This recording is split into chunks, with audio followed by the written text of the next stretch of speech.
दोस्तों नमस्कार। जीत जाएंगे की सीरीज के तहत बहुत खुशी होती है जब आपसे पढ़ा हुआ स्टूडेंट और फिर आपकी टीम का एक मेंबर बन जाता है और उसका एक चयन होता है। और चयन भी किस प्रकार से होता है, 7 साल से ये अलग अलग कॉलेजों में अध्यापन भी कर रहे हैं, यानी जॉब भी कर रहे हैं, उसके साथ पढ़ाई भी कर रहा है। और जो पिछली एग्जाम की आपकी भर्ती थी, याद रखना, आप कई बार कह देते हैं कि सर असफल होने के बाद हिम्मत नहीं होती। ये 2 नंबर से श्रीचंद रह गया था, याद रखना।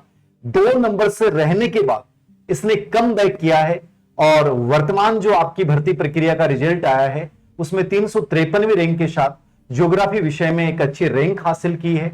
यद्यपि इसका जो पेपर हुआ था तो ये इतना सेटिस्फाइड नहीं था, क्योंकि ज्योग्राफी विषय में इसने अपने आप को बहुत अच्छे से प्रूव किया है।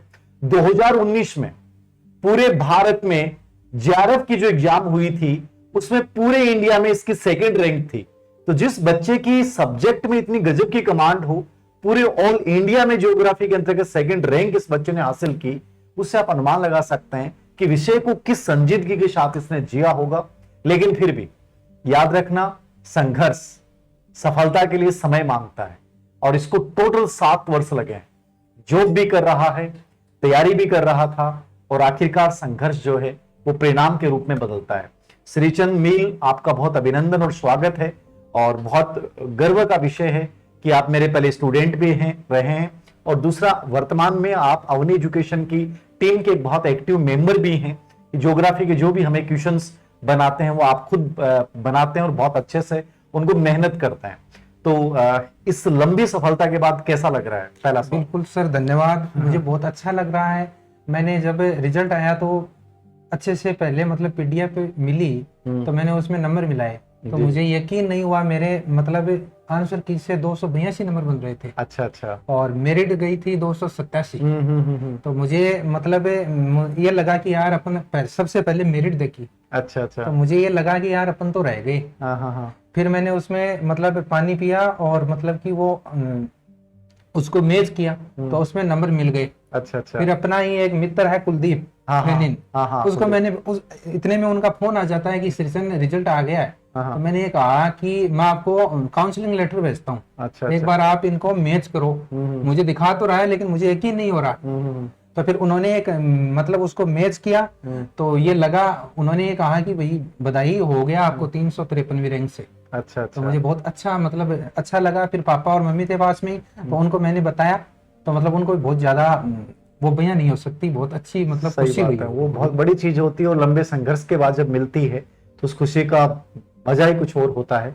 आप विषय में बहुत पारंगत हैं, ये मैंने महसूस भी किया है और आपने इस विषय को बहुत लंबे समय से जिया है। बहुत सारे बच्चे कई बार कह देते हैं कि सर असफल होने के बाद निराशा होती है। आप भी लंबे समय से इससे जुड़े हुए थे, आपने पौदार कॉलेज में काम किया है, ग्रामीण महिला कॉलेज में आपने इस विषय को पढ़ाया है, बालाजी कॉलेज में आपने इस विषय को पढ़ाया है। एक लंबा पीरियड हो जाता है, थकान भी होती है, निराशा भी होती है। इस निराशा से बाहर निकलने के लिए क्या करते थे आप? बिल्कुल, मुझे भी ये सब होता था सर। मतलब मेरे रिट में कॉलेज का पेपर भी साथ ही था, कॉलेज वाला। तो घर वालों ने कहा कि तेरे रिट में इंग्लिश है, तो एक बार तू इंग्लिश से रिट की तैयारी कर ले। अच्छा। ताकि जॉब मतलब सिक्योर हो जाए और बाद में धीरे धीरे आगे करते रहना। सही बात है। तो मतलब मैंने कॉलेज वाला छोड़ के और रिट की तैयारी की थी। मेरे उस रिट में इंग्लिश से 128 नंबर थे। अच्छा। और अचानक से औरत हो गई। सही है। तो मतलब ऐसे पूरा अजीब सा हो गया कि सब कुछ ऐसे खत्म सा हो गया। तो फिर रिट वाली किताबें थी, उनको तो मैंने कट्टे में डाल दी कि भाई रिट की तो तैयारी नहीं करेंगे कभी भी। फिर फर्स्ट ग्रेड के लग गया। Very good. फिर हुआ क्या, आपके मोटिवेशन वीडियो थे, उनको मैंने विडमेट पे जाके MP3 में डाउनलोड किया। अच्छा। MP3 में डाउनलोड करके जब भी मैं खाना बनाता था उस टाइम उनको सुनता था। अच्छा। ठीक है, तो मुझे मतलब ऐसे ठीक लगता था। ठीक है, तो ये लगता था कि यार हो जाएगा। फिर जैसे मतलब निराश होता तो आपसे बात होती मेरी हमेशा कि सर नहीं मतलब अजीब सा लग रहा है, तो आप ये कहते हैं कि भाई श्रीचंद बिल्कुल अच्छा होगा सब और तो अच्छा करेगा एक दिन। मुझे विश्वास था। ठीक है, तो फिर मैं लगा रहा है ना और मतलब अच्छा हो ही गया अंत में सब। बहुत शानदार बात है ये कि जिंदगी में कई बार हम निराश और हताश हो जाते हैं, लेकिन सबसे बड़ी बात है कि इस निराशा और हताशा से निकलना खुद को ही पड़ता है, याद रखना।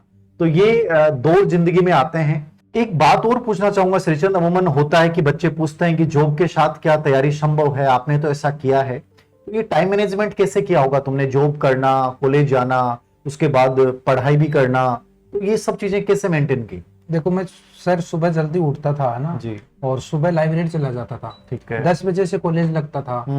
तो फिर मतलब खाना टिफिन लेके और कॉलेज चला जाता था। और फिर कॉलेज में भी हमारी 3 ही क्लासें होती थी। हाँ, ठीक है। 3 क्लासें वहां भी फ्री रहती थी। सही बात। तो उस टाइम में मैं सब्जेक्ट था ना उसको रिवाइज करता था। बहुत बढ़िया। और जो जीके वाला पार्ट था उसको मैं शाम को फिर आके 4 बजे के बाद में घंटे भर रेस्ट करके और फिर लाइब्रेरी चला जाता था। तो वहां पे मैंने उसको वहां मतलब पहला पेपर है साइको वगैरह वो वहां पे मैनेज किया था। बहुत बढ़िया चीज है कि टाइम मैनेजमेंट आपके ऊपर डिपेंड करेगा कि आप जॉब के साथ कर सकते हैं, लाइब्रेरी का सारा ले सकते हैं, कैसे भी करके प्रेशर अपने ऊपर क्रिएट करना है आपको। कैसे भी किसी परिस्थिति में जो लड़कियां कहती हैं कि सर शादी के बाद बहुत दिक्कत आती है, वही चीजें आपको वहां करनी है। इसने जॉब के साथ किया है, आपको घरेलू काम के साथ करना है, करना कैसे भी है। ज्योग्राफी विषय को लेकर बच्चों में बहुत अस्पष्टता रहती है, क्या करना चाहिए, कोचिंग, कोर्स, बहुत सारी चीजें हैं बच्चों में। कोई कहता है कोर्स ले लो, कोई कहता है ऑफलाइन कोचिंग कर लो। आपने मेरे अकॉर्डिंग सेल्फ स्टडी की है कंप्लीटली इस विषय के, तो ज्योग्राफी के लिए क्या सजेस्ट करोगे बच्चों को कि ये चीजें बच्चा कवर कर ले अच्छे से, तो इस विषय में उनकी दिक्कत नहीं आएगी, क्योंकि आपने ऑलरेडी पूरे इंडिया में JRF में टॉप किया था। उसके अकॉर्डिंग आप थोड़ा सा बच्चों को मुख्य मुख्य चीज सजेस्ट करें। देखो सर कोई भी जैसे टीचर है ना वो सफल है तो उससे जुड़ना चाहे तो कोई बड़ी बात नहीं। सही बात है। लेकिन उस पर पहली और बड़ी चीज ये होती है कि उस पर अपन विश्वास करें। ठीक है। जैसे कल मैं मुकेश का भी इंटरव्यू देख रहा था, तो मुकेश ने भी मतलब एक ही जगह से सर से कोचिंग की थी। सही बात। लेकिन उनकी बड़ी चीज यही थी कि उन्होंने उन पे मतलब विश्वास था। सही बात। ठीक है। या फिर मतलब सेल्फ भी अपन कर सकते हैं, कोई बड़ी चीज दिक्कत नहीं है। लेकिन उसमें थोड़ा सा वो ऐसे होता है कि जैसे स्कूल लेक्चरर है तो उसमें जैसे फिजिकल वाला पार्ट है तो उसमें लगभग जो पार्ट है पीजी के अलावा जो यूजी और मतलब 12th स्टैंडर्ड का जो सिलेबस है वो एनसीईआरटी से आ जाता है। ठीक है। तो मतलब उसके अनुसार अपन को पढ़ना चाहिए। जैसे एनसीईआरटी को बेस बनाया। बिल्कुल बिल्कुल। एनसीईआरटी में मतलब जो भी अपनी 11वीं और 12वीं की जो किताबें हैं वो बहुत अच्छी हैं और उनसे ऑलमोस्ट 50 से 55 सवाल मिल जाते हैं अपन को पेपर में। बहुत बढ़िया। और हूबहू लाइन टू लाइन मिलते हैं। बहुत शानदार। फिर जैसे पीजी वाला पार्ट है तो थोड़ा सा मानव भूगोल और जो मतलब थॉट वाला पार्ट है उसके लिए अपन को अपन किताबें पढ़ सकते हैं। ठीक है। और जैसे पुराने पर्सन है तो अपन को निकालने और पीजी वाला जो पार्ट है पिछले पेपर से ये मतलब एक अलग ही अपन को देखने को मिला है कि पीजी के क्वेश्चन है वो बड़े डीप आ रहे हैं, मतलब डीप आ रहे हैं। और वो पहले 10 आते थे और आजकल उनकी संख्या बढ़ के 20 से 25 तक हो गई। ठीक है। और उनका सिलेक्शन में एक बड़ा रोल है। सही बात। तो उसके लिए मतलब पीजी वाला जो पार्ट है ना उसके लिए अपन को ऑथेंटिक किताबें पढ़नी चाहिए। ऐसे नहीं कि जो मतलब अपने सिलेबस में 12वीं का टॉपिक दे रखा है और उसके लिए अपन सविंदर सिंह लेके बैठ जाए वो कोई मतलब तो फिर वो रिवीजन नहीं हो पाएगा। सही बात। मैंने भी मतलब जो मतलब मैंने सविंदर सिंह वगैरह मतलब जो डीप वाले टॉपिक हैं पीजी वाले वो वही पढ़े, वहीं से पढ़े। हालांकि मैंने भौतिक भूगोल 7 साल पढ़ा है कॉलेज में। हाँ सही बात है। और ये भी है कि मतलब ये मानो कि जो फर्स्ट ईयर है ना उसमें 2 पेपर चलते हैं, एक भौतिक भूगोल और एक राजस्थान भूगोल। अच्छा अच्छा। और भौतिक भूगोल में मेरे फर्स्ट ईयर में 75 में से 15 नंबर आए थे। अच्छा, खुद के? हाँ 75 में से 15। और सेकंड में राजस्थान वाला जो पार्ट है उसमें मेरे नंबर थे 46 के आसपास। तो मतलब सेकंड में मिला के मैं पास हुआ था। बताओ। और फिर उस सब्जेक्ट को मैंने 7 साल कॉलेज में पढ़ाया फिजिकल। जो सबसे कमजोर वीक पॉइंट था उसको आपने स्ट्रॉन्ग किया। उसको ही किया। यही बहुत जरूरी चीज यही होती है कि हम डरने के बजाय वो ये कि जहां अपन अच्छा नहीं कर पा रहे हैं उस पर कितनी गजब तरीके से मेहनत करते हैं, ये बहुत जरूरी है। और ये बहुत काम की बात है उन सभी बच्चों के लिए जो ज्योग्राफी जिनके लिए नया विषय है, ज्योग्राफी जो डर रहे हैं। और ज्योग्राफी के लिए और जैसे थॉट के लिए माजिद हुसैन ठीक है। और मानव भूगोल के लिए भी जैसे कोई भी बुक पढ़ सकते हैं, हालांकि मानव भूगोल एनसीईआरटी में मिल जाता है। एनसीईआरटी को बेस बनाए मतलब। हाँ। और ओल्ड क्वेश्चन पेपर को बार-बार। हाँ मतलब ये 13 यूनिट है सर पूरी, है ना। 13 में से 3 यूनिट है फिजिकल की। ठीक है। एक आपकी भौतिक भूआकृतिक भूगोल और एक जलवायु विज्ञान, एक समुद्र विज्ञान। ऑलमोस्ट 130 क्वेश्चन आ रहे हैं, पहले 120 आते थे। इनमें से 50 के आसपास भौतिक भूगोल से प्रश्न आते हैं। ठीक है। तो इसके लिए अपन को सबसे पहले तो एनसीईआरटी है ना उसको पूरे मतलब अच्छे से तैयार करनी चाहिए। सबसे सही बात, एनसीईआरटी सबसे बेस्ट है। और भौतिक भूगोल में जो पीजी के भूआकृतिक विज्ञान में 4 टॉपिक हैं उनके लिए अपन को मतलब ये सविंदर सिंह जो बुक है ना वो अच्छी बुक आती है उनकी। जैसे अपन पढ़ना चाहें, जैसे मतलब 12वीं वाले के लिए भी जैसे अभी टाइम है तो पढ़ सकते हैं, लेकिन जैसे एग्जाम की मतलब डेट आ जाती है तो उसके बाद इतना रिवीजन नहीं हो पाता। बिना रिवीजन के कुछ मतलब अच्छा मतलब संक्षिप्त पढ़ो, लेकिन उसका बार बार रिपीटेशन बहुत जरूरी है, रिवीजन बहुत जरूरी है। मतलब एक रजिस्टर है, इतना है वो, उसमें पूरी जियोग्राफी है ना 11वीं से लेकर पूरी अहमियत तक की, उसमें मतलब बड़े शॉर्ट्स में लिख रखे हैं। अच्छा। तो मैं उसको रिवीजन करने बैठता था, 7 दिन में पढ़ लेता था एग्जाम टाइम में, मतलब 7 दिन का पूरा बना के और उसको बार बार रिवीजन करता था।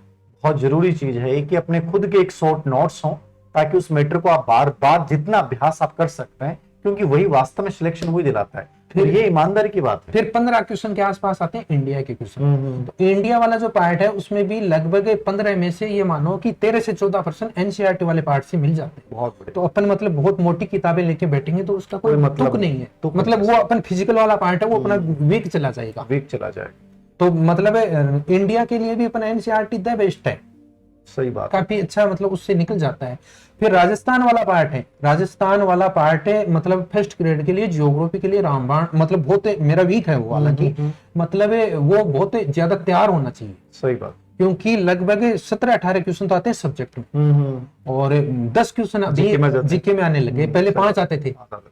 अब क्या है वो मैनेजमेंट के 5 कम करके और उधर करके मेरे फर्स्ट पेपर में जो 10 क्वेश्चन थे जियोग्राफी के वो पूरे सही थे। ये प्लस पॉइंट हो जाता है ज्योग्राफी, ये प्लस पॉइंट था। फिर ये 5 यूनिट हो गई, फिर 6ठी यूनिट आती है प्रैक्टिकल की। उसमें से भी लगभग आजकल क्या फिजिकल का पार्ट थोड़ा कम करके मानव वाला और प्रैक्टिकल वाला ये चीजें नहीं ज्यादा पूछ रहे। प्रैक्टिकल में 11वीं-12वीं में जो प्रैक्टिकल की किताबें चलती हैं वो पढ़ लो, और फिर प्लस एक जेपी शर्मा की बुक आती है, अच्छी बुक है वो। अच्छा, और अच्छे से मतलब उससे कवर हो जाता है। ठीक है। फिर आपकी ये 6 यूनिट होगी, फिर 4 जो यूनिट हैं वो लगभग पीजी की यूनिट है, उनमें एक 2 टॉपिक है, उनको मतलब थोड़ा सा अच्छे से मतलब अच्छे टेक्स्ट बुकों से तैयार कर लो। बिल्कुल, मतलब आज क्या है कि मतलब सिलेबस वो है ना, पीजी वाले पर्सन इस बार भी काफी 25-30% आए थे। ठीक है, तो मतलब उनको तैयार करना काफी मतलब अच्छे से तैयार करें तभी वो पर्सन हो पाते हैं, डीप पाते हैं। सही बात। और साइको वाला जो पार्ट है मैंने तो सर से पढ़ा था, और वो 20 में से 20 मेरे हो गए थे, वही एक मेरा प्लस पॉइंट था। ये तो प्लस पॉइंट है ना। हालांकि देखो फर्स्ट पेपर में भी मैंने सर मतलब बहुत ही सिलेक्टेड चीजें पढ़ी थी। अच्छा। जैसे मैंने हिस्ट्री तैयार किया, तो हिस्ट्री में मुझे पहले पता चल गया था कि मतलब ऐसे मोटा मोटा आइडिया हो गया था कि कल्चर का एक क्वेश्चन आना है, तो मैंने कल्चर को छोड़ दिया था। अच्छा। और जैसे राजस्थान जियोग्राफी के 7 से 8 पर्सन आने, तो मैंने वो पर्सन तैयार किए, मैंने 14 क्वेश्चन किए थे हिस्ट्री में, और मेरे 14 में से 14 सी हो गए। बहुत शानदार। और ऐसा ही मेरा मतलब मैनेजमेंट में हुआ था। मैनेजमेंट में भी मैंने मतलब मैनेजमेंट को बहुत अच्छे से तैयार किया था, और मतलब वही जियोग्राफी वाला जो सिस्टम है ना, वही मैंने मैनेजमेंट में मतलब शॉर्ट से नोट्स बना लिया, और उसमें भी मेरे 10 में से 10 हो गए थे। बहुत, और 10 में से 10 ही वो जियोग्राफी में हो गए थे। बाकी मतलब हालांकि हिंदी मैंने मतलब पुराने पर्सन हल किए थे, और हिंदी में मैंने 5 क्वेश्चन किए थे, 5 गलत हो गए थे। अच्छा। हालांकि संधि को मैंने अच्छे से किया था, लेकिन वो संधि का क्वेश्चन आया नहीं भाई। और इंग्लिश वाला जो पार्ट है, तो इंग्लिश में मैं वैसे पीजी किया हुआ है मेरा, तो मैंने उसमें भी मतलब वो प्रीपोजिशन वगैरह इधर उधर हो जाते हैं, मतलब इतना टाइम नहीं था। तो मैंने 2 टॉपिक में आपको भी बताना चाहूंगा कि मतलब 2 टॉपिक ऐसे हैं, एक तो पैसिव वॉइस और एक डायरेक्ट इनडायरेक्ट। ये तो कोई बच्चा तैयार कर सकता है। मतलब इनसे एक पर्सन आएगा, तो 2 क्वेश्चन ये अच्छे से तैयार हो जाते हैं। सही बात। और जियोग्राफी वाले जो स्टूडेंट है उनके स्टैटिक्स के 4 क्वेश्चन आते हैं, वो आराम से कर सकते हैं, वो आराम से। तो उनको मतलब 4 भी नहीं तो 3 तो आराम से इजी वे में वो प्रैक्टिकल वाला पार्ट अगर अच्छे से कर लेता है तो निकल जाते हैं, वो वाला पार्ट। मैंने यही मतलब फर्स्ट पेपर में भी इतना ज्यादा वो नहीं किया था, मतलब सिलेक्टेड पढ़ा। हाँ, साइंस को मैंने छोड़ दिया था। और जैसे गणित वाला पार्ट है, तो रीजनिंग को मैंने ये सोचा था कि रीजनिंग का एक आध जो होगा वो तो हो जाएगा, और गणित को भी मैंने ऐसे ही मतलब छोड़ दिया था। स्टैटिक्स मैंने तैयार किया था, और मैनेजमेंट हो गया, वो सारी चीजें हो गई। फिर अपने हिंदी इंग्लिश में मैंने 2 टॉपिक तैयार किए थे, उसमें मतलब मैंने अच्छे से पुराने क्वेश्चन उनके सारे निकाल दिए थे, ठीक है, जो एलडीसी वगैरह में आए हुए थे। तो 2 क्वेश्चन मतलब वो उधर वाले भी मेरे सही हो गए। फिर करंट वाला जो पार्ट है ना, करंट वाला भी मतलब अभी से अगर लग जाए तो काफी अच्छा रहता है। करंट का 10 क्वेश्चन आते हैं और बड़ा रोल रहता है। तो मेरे करंट के हालांकि मैंने तैयार किया था, मतलब करंट में तो मेरे 4-5 इतने रहे थे। अच्छा, तो ये वाला ये चीजें बहुत आपके लिए बड़ी उपयोगी और लाभदायक चीजें बताई हैं। पूरा पेपर का एनालिसिस बता दिया श्रीचंद ने, कैसे क्या फर्स्ट पेपर में आप अच्छा कर सकते हैं। तो सबसे बड़ी चीज निकल के आती है, हम सेलेक्टिव पढ़ें और उस चीज को बार बार रिपीट करें, खुद के नोट से भी शॉर्ट बना लेते हैं तो बहुत उपयोगी रहेगा। श्रीचंद, अंतिम रूप से ये मेरा प्रश्न रहेगा कि बच्चे बड़े तनाव में जल्दी आ जाते हैं, इंतजार बहुत करते हैं, आपने एक लंबी स्टडी की है, भर्ती का बड़ा इंतजार करते रहते हैं कि सर आएगी कि नहीं आएगी, क्या होगा। एक सही प्रिपरेशन के लिए कितना समय चाहिए आपके अकॉर्डिंग, और क्या अभी से बच्चों को स्टार्ट कर देना चाहिए, और कितना एक सही इस एग्जाम को क्रैक करने में समय लग जाता है आपके अकॉर्डिंग? देखो सर, मतलब कि जो जीके वाला पार्ट है ना, सब्जेक्ट वाला जो पार्ट है, अभी जैसे मतलब जियोग्राफी से जो बच्चे क्वालिफाई मतलब एलिजिबल हैं, तो उनको सब्जेक्ट वाला पार्ट है उसको अच्छे से अभी रखना चाहिए मेरे अनुसार। और फर्स्ट पेपर में उनको हिस्ट्री वाला पार्ट है, अभी 15 क्वेश्चन शुरू कर देना चाहिए। और मैनेजमेंट तो 15 और 25 हो गए। एक करंट वाला पार्ट, इन तीन को लेके चलना चाहिए था। सही बात। और सब्जेक्ट वाला है, मतलब उनके पास एक ऑप्शन ये रहता है कि भी नेट का पेपर होगा, तो उनको जैसे मतलब उनकी नेट निकल जाती है, जेआरएफ निकल जाती है, तो मतलब कि उनके पास एक ऑप्शन खुल जाएगा, मोटिवेशन मिल जाएगा।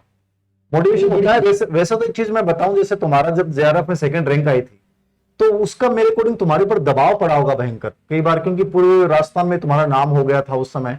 तो उस समय हम सबको उम्मीदें थी कि तुम्हारा तुरंत सिलेक्शन होगा, उसके बाद नहीं हुआ। ये दबाव तो आता ना कि भाई जब लोग उम्मीदें पाल लेते हैं। बिल्कुल आता है सर, ऐसा है ना। जैसे मेरा ही मतलब निजी फ्रेंड था, तो उसका उस दिन रिजल्ट आया फर्स्ट ग्रेड का, उस दिन कॉल आया, तो बोले क्या कर रहा है, उसको पता चल गया भाई, उसको पहले मतलब किसी से पता चल गया था कि इसका नहीं हुआ, तो उसने फोन किया, तो मतलब कि ये बोला कि क्या हुआ, नहीं हुआ क्या, मैंने कहा नहीं हुआ।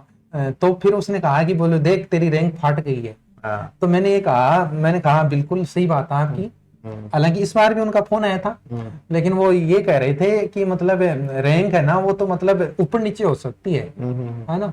सही बात है। तो ये बात है, ये फर्क पड़ता है, मतलब प्रेशर हो जाता है इस चीज का, लेकिन उससे दबाव में ज्यादा आना नहीं चाहिए। बिल्कुल। हालांकि मैं भी आया था शुरू में, है ना, लेकिन फिर मतलब धीरे धीरे अपने मतलब जितना जल्दी हो सके उससे बाहर निकल जाना चाहिए, उसी में बेनिफिट होता है। सही बात है, खुद का बेनिफिट देखना जरूरी है, बाकी दुनिया क्या अपेक्षा करती है, दुनिया क्या बातें बोलती है, बाकी समाज सर ये रियलिटी है, समाज है ना सफल लोगों के साथ होता है। ये तो एकदम सही बात है। देखो हर व्यक्ति सफल के साथ खड़ा होता है, सफल के साथ खड़ा होना बहुत मुश्किल भरा होता है, लेकिन वही है सफल लोगों को मैं तो यही कहूंगा कि हमें भी उन चीजों के लिए कहीं ना कहीं सेल्फिश बनना पड़ेगा, और उस जोन में, नेगेटिव जोन में रहने के बजाय यही है कि हम अपने अंदर इंप्रूवमेंट कैसे करते हैं, उस नेगेटिव एनवायरनमेंट से बाहर कैसे निकलते हैं, और आने वाले एग्जाम के लिए अपने आप को कैसे प्रिपेयर करते हैं, बहुत जरूरी है। श्रीचंद, आपको इस शुभ सफलता के लिए बहुत सारी शुभकामना। आपकी पीएचडी भी जस्ट कंप्लीट होने वाली है, और मैं उम्मीद करता हूं कि असिस्टेंट प्रोफेसर भर्ती परीक्षा में आप एक बहुत अच्छे रैंक के साथ चयनित होंगे, और ये मेरा विश्वास भी है, और आप बहुत मेहनती भी हैं, और निश्चित रूप से आपको बहुत उज्जवल भविष्य की शुभकामनाएं। और अंतिम रूप से कुछ कहना चाहें बच्चों को?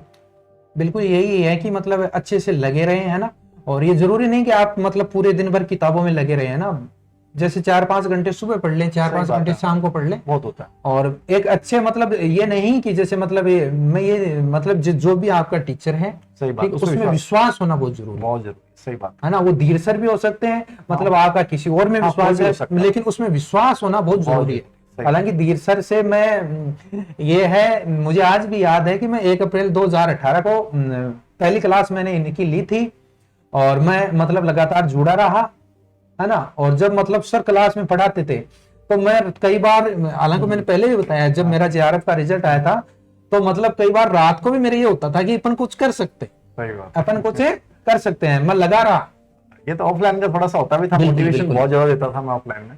बिल्कुल, तो बहुत फर्क पड़ता है। बस एक अच्छे मेंटर के निर्देशन में आगे बढ़ते रहें, आपको भी सफलता मिलेगी। बहुत सारी शुभकामनाएं। श्रीचंद आया है, इसको भी बहुत सारी ढेर सारी शुभकामनाएं। Thank you.